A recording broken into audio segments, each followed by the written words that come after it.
Pada malam ke-22, Syahrazad tahu bahwa Raja Syahriar semakin terpikat oleh cerita-ceritanya yang penuh dengan kebijaksanaan dan pelajaran hidup. Dengan penuh percaya diri, ia memulai kisah baru yang akan memukau sang raja, memastikan kisah kali ini berbeda dari sebelumnya. Kisah malam ke-22, Penyihir Tua dan Rahasia Bukit Terlarang. Di sebuah desa terpencil yang terletak di kaki gunung yang diselimuti kabut tebal, hidup seorang penyihir tua bernama Zafira. Ia dikenal sebagai sosok misterius yang jarang terlihat oleh penduduk desa. Namun namanya tersohor karena kekuatan sihirnya yang luar biasa.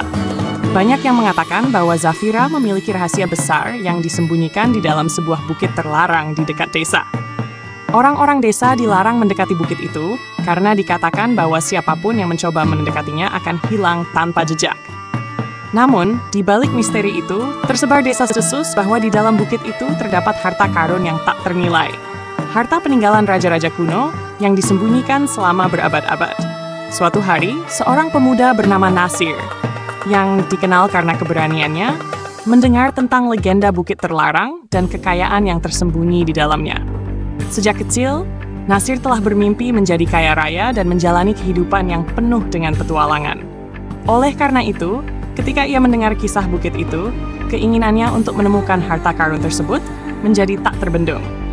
Tanpa menghiraukan peringatan dari penduduk desa, Nasir memutuskan untuk menemui penyihir Zafira. Dengan tekad yang kuat, ia menuju ke rumah penyihir tua itu yang terletak di pinggiran desa, jauh dari rumah-rumah penduduk. Sesampainya di sana, ia mengetuk pintu kayu besar, dan dengan suara berderit, pintu itu terbuka sendiri. Di dalam rumah yang gelap dan penuh dengan benda-benda aneh, Nasir melihat Zafira duduk di kursinya yang usang.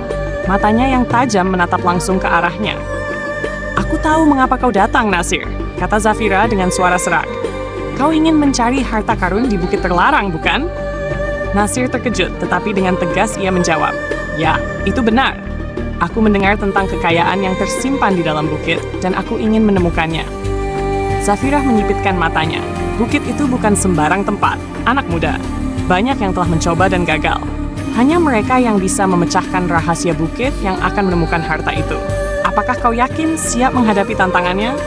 Nasir, yang semakin bersemangat, mengangguk tanpa ragu. "Aku siap." Zafira kemudian mengeluarkan sebuah kantong kecil berisi ramuan berwarna ungu yang berkilauan. Ini adalah ramuan yang akan membantumu memasuki bukit. Tanpa ini, kau tidak akan bisa menemukan jalan masuk.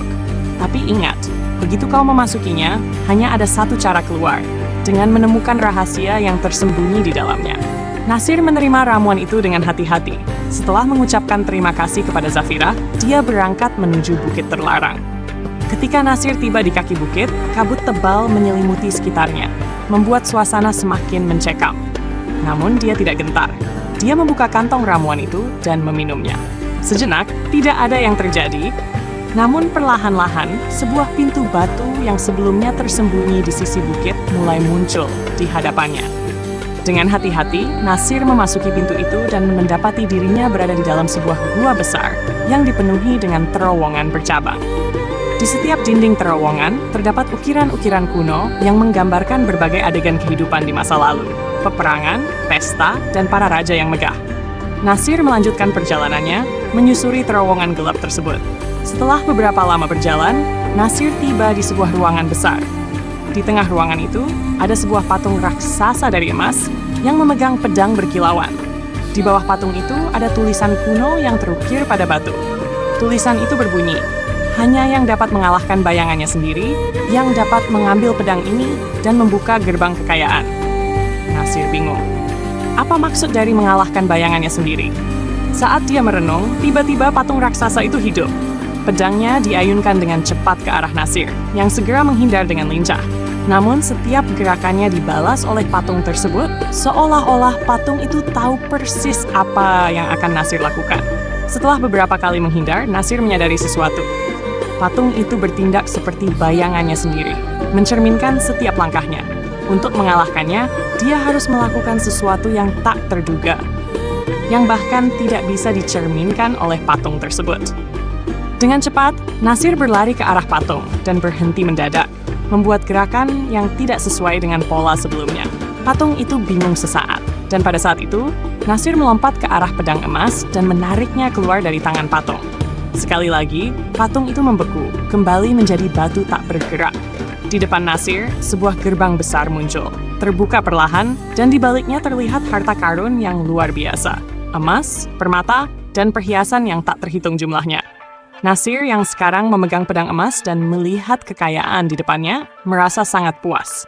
Namun, saat dia melangkah mendekati harta karun itu, suara Zafirah tiba-tiba terngiang di telinganya. Hanya mereka yang dapat menemukan rahasia bukit yang dapat keluar dengan selamat. Nasir menyadari bahwa harta karun ini bukanlah rahasia yang dimaksud. Sesuatu yang lebih penting tersembunyi di dalam bukit ini, dan dia belum menemukannya. Dia berbalik dan melihat ke sekeliling gua.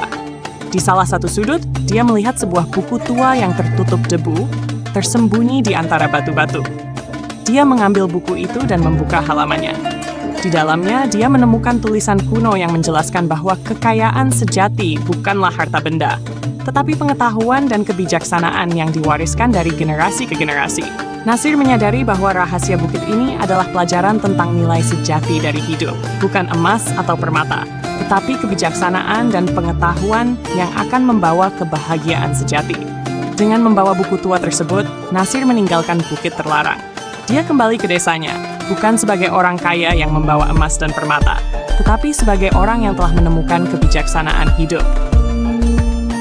Syahrazad mengakhiri kisahnya dengan senyum halus, membiarkan Raja Syahriar merenungkan pesan dari cerita tersebut. Raja Syahriar, yang terkesan dengan pelajaran dalam kisah itu, berkata, "Kisah ini mengajarkan bahwa seringkali yang kita cari bukanlah harta benda, melainkan pelajaran hidup yang lebih dalam. Aku ingin mendengar lebih banyak lagi esok malam." Syahrazad mengangguk dan menjawab, "Tentu, Paduka. Esok malam, aku akan membawakan kisah yang tak kalah menarik." Demikianlah malam ke-22 Za. Berakhir dengan kisah yang penuh teka-teki dan pelajaran tentang kebijaksanaan sejati, meninggalkan kesan mendalam di hati Raja Syahriar.